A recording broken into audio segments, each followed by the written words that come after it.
Alright, this is just a quick update of the recount of Lorna Leslie's detached garage here in Chicago, Illinois. On the front side, there's wind, well, there's a bunch of hail damage that you can see on the video, but obviously they're requesting for hail or wind count. So there's 12 of them here, you can clearly see here.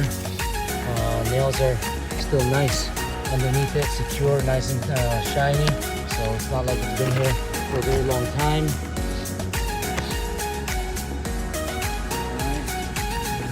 And again, the issue that we are going to have here is basically trying to repair any of these sections and potentially damaging the two above shingles, above the damaged shingle.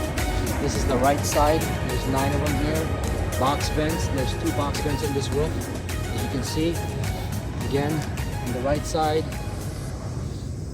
And hopefully the images, individual images shows the same information as well. And then on the back side, 15 here.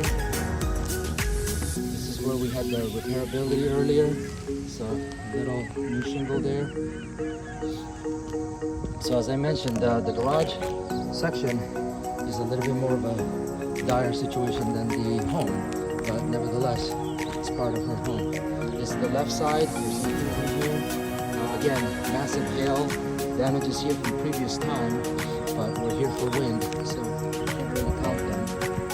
But as you can see, damage does exist. We do have a garage or a garage gutter system, but I believe she had mentioned that one of these sticks from one of these trees actually flew up against her home. Did not damage the siding, but it definitely kinked the gutter section as well. So we'll go ahead and put some paperwork for that and make sure that we can get everything resolved. So other than that, if you have any questions, please give us a call at our office.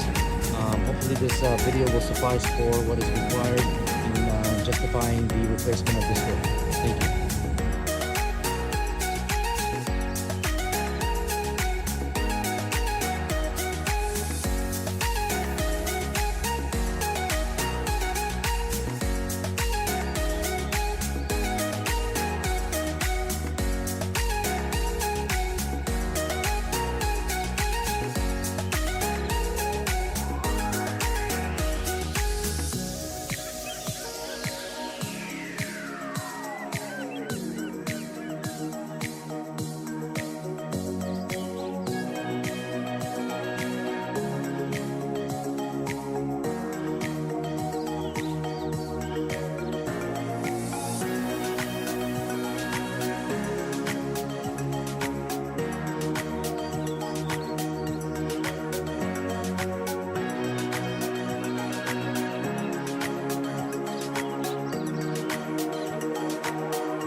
All right, folks, we are back here in the Chicago area for this home that you guys have been watching for.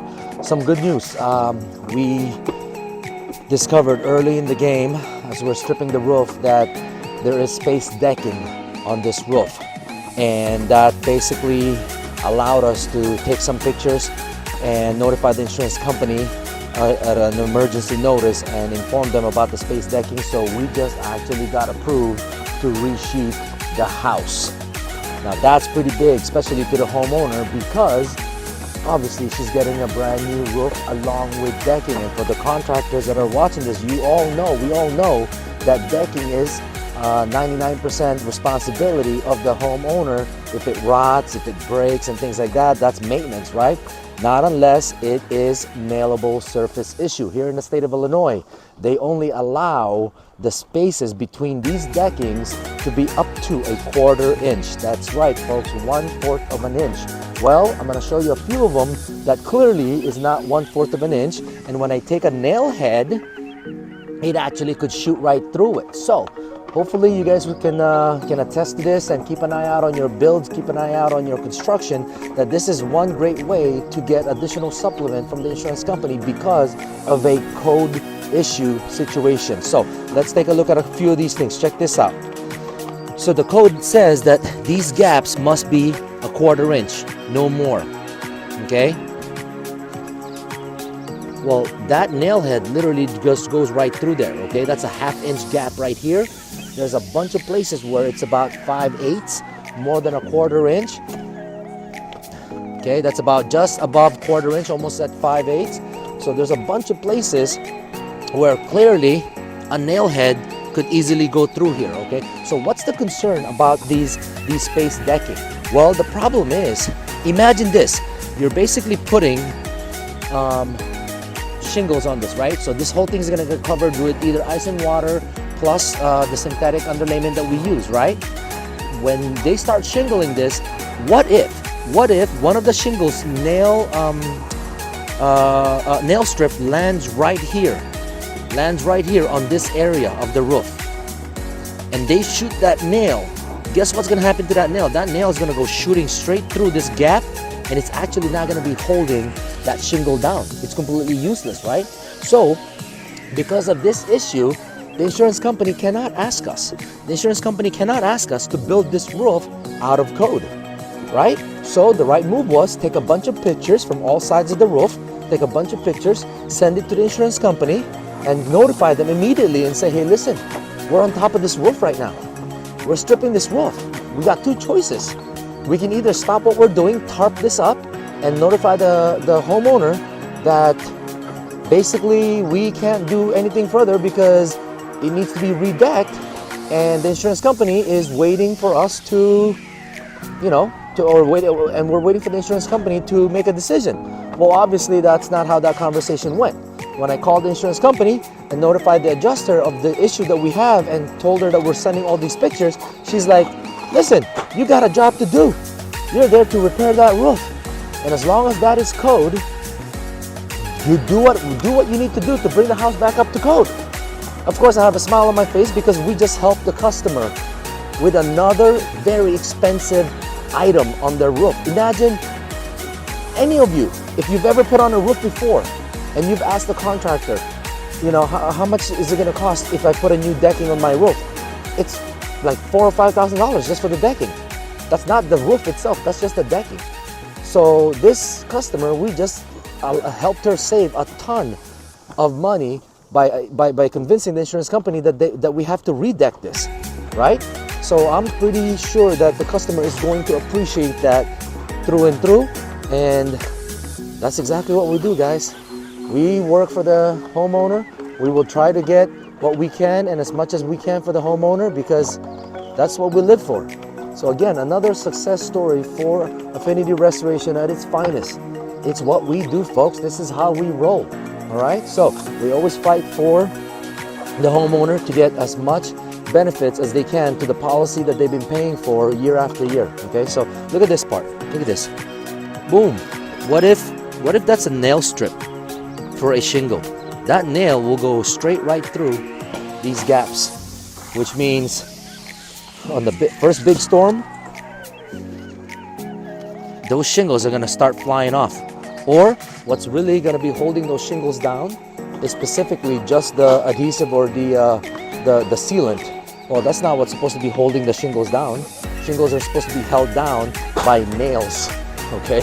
Not by glue or adhesive. So I think we did good. I'm glad that we were able to come into this site earlier in the morning so that we're able to see this issue, and it is going to be a very big game changer for our homeowner. So I'm very, very happy for her that we were able to help her out with this. So wow, this is over an inch, folks. Holy crap, what the heck? That's over an inch.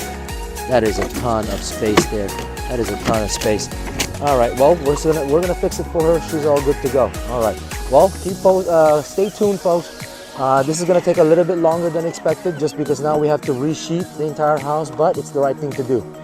It is definitely the right thing to do. We have to do it for the customer and get this done. All right, stay tuned for more updates on our Southwest Chicago home. And look at all these potentials here. Look at that roof across the street. That's messed up. Look at that one. That thing's got tarp or some form of repair on that one. That one's all messed up too. We are in the position to help as many of these people as we can. So, but in the meantime, stay tuned for more updates on this home. And this thing should still get done by today. So we'll be right back. All right, folks, we are back for another short update on this project that we've got going on in the southwest end of Chicago. All right, so sheathing's been done and the cuts are here already. So now here's an interesting one. We had to build a cricket here. Now whoever did this roof before, you know, I don't want to use the words that I really want to use, but nevertheless we have to fix it. This is a 5-foot chimney. This is a 5-foot chimney, and we had to build this cricket that allows the water to shed from that way, and of course snow. Just imagine a 5-foot embankment like that on how much water it will collect and how much snow it would collect, right? So a cricket is made in order to prevent that from happening. Well, the previous system obviously had those issues, and they were starting to get some water in there, and you could probably still see on the back side of it. I mean, that brick is starting to not look so right. So now it's been fixed. Now we have a cricket, right? We have a cricket there. It's taken care of, and what the purpose of it is. And of course, you know, we have 2 of them. This house actually has 2 chimneys. So there's the other chimney, and the cricket is already on it, right? We built the cricket, and I think you guys seen the pictures of it earlier. I took pictures of it. So now, I mean, this is a smaller chimney. We should not have to build a cricket for it. We just did it just because, you know, we like the customer and it's the right thing to do, just to make sure that it gets taken care of properly. But as you can see, it's actually progressing really, really nicely. This is burnt sienna from Landmark, right? Certainteed Landmark. So it looks gorgeous. Crew is moving really, really quick at it. We still have to do the garage afterwards, but that's okay. We're moving. These guys are moving. These guys are like rocket science, right? Rocket scientists. All right, look at this. Boom, done. I know it's kind of messy, guys. I mean, all the debris still up here, but obviously during the cleanup, they're gonna clean out everything up and make it look real nice and pretty, right? Yeah, we don't use these crazy mushroom vents. We actually use box vents, slant back. So the mushroom vents that you see here is coming off just to make sure it's for the bathroom. So we use slant back box vents. New cover for the fan, make sure that it looks pretty. And then of course the pipe jacks, we're gonna go ahead and paint them brown, maybe black. Maybe black later on to make it look nice. Customer is also getting new gutters, new nice pretty gutters coming in. Hopefully by tomorrow. We couldn't get him in here today because it's a really tight space. I mean, if you look at it, it's a Chicago home. There's a lot of tight spaces here. We can't get the gutter people here, you know, and the roofing crew at the same time, and expect them to play nice together in a very tight spot. So I think we're making good progress here, folks. Making good progress. So I think we're in good shape. Other than that, look at that. I mean, we are rocking and rolling. So right after lunch, we're gonna start working on tearing off the garage section. But there you go, guys. This is how we do it here at Affinity Restoration. And it's always at its finest. It's what we do. It's how we get the job done. Yeah, we got a lot of debris outside, but that's okay. The crew will clean that up and as if we were never here. They blink, they got a new roof. There you go. Look at that. That's a cricket there. All right, folks, I'll give you guys updates as it progresses this afternoon, but we're on track, on schedule, looking really good. All right, we'll see you shortly.